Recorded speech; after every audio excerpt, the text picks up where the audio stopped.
Thank you, Madam President. Mr. Slutsky has truly become my inspiration in this session.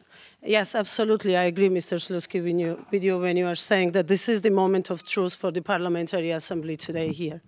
Yes, this is moment of truth for the Parliamentary Assembly, and Mrs. Beck said absolutely correctly that it is not about Georgia or Ukraine. This is about the Council of Europe today. The vote which is going to happen here is about the words we love so much saying here all the time about our values.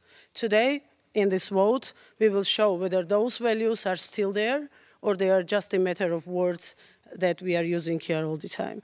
For the last 3 days, I kept hearing words of solidarity. We know, we regret, we understand the feelings of Georgians and Ukrainians. And I'm sorry to say, my colleagues, but this is not about Georgians and Ukrainians. This is about the whole Europe.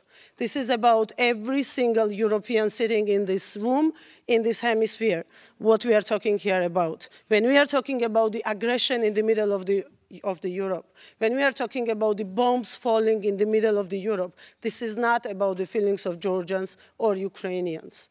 This is about all of us. This is about every single European, regardless of how many kilometers away you live from Mariupol, Tskhinvali, Sukhumi, or the other cities that have been occupied by the Russian Federation. It is, unfortunately, we are in this debate today where we still are hearing some doubts, where we still are hearing some questions about possibility for the dialogue. The dialogue door was open for these 9 months. Let me underline it over and over again, and it's been said here many times. The dialogue has been offered to Russia every single day, every single morning, every single evening from the April when this resolution was taken. But they decided to go away. They decided not to be part of this dialogue. Today, I'm hearing that we need to have them on board. Yes, we Georgians also want them to be on board. But please don't forget the board Russian Sea is cleansed from Georgians. The board they see is cleansed from Ukrainians. This is the alternative they are giving to all of you. Either you agree on that or disagree.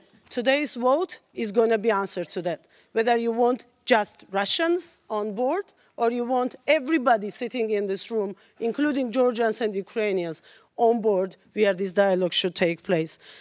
This is very serious what we are talking about. Yesterday, it was Georgia and Ukraine. Yes, maybe it's far away from the doorsteps that you all live in. Tomorrow, it might be Latvia, Estonia, Lithuania. Next day, it might be Poland. And we are not far away from that moment that we have all seen with the Iron Curtain. And let me just reiterate once again. Today, saying no to those sanctions means that we apologize to Russians. All of us, every single of us who voted in April, we apologize for the mistake we have made in April. And this is where we are today. And I strongly advise you not to do that and not to give them green card for another occupation and for another military advance. Thank you. Thank you.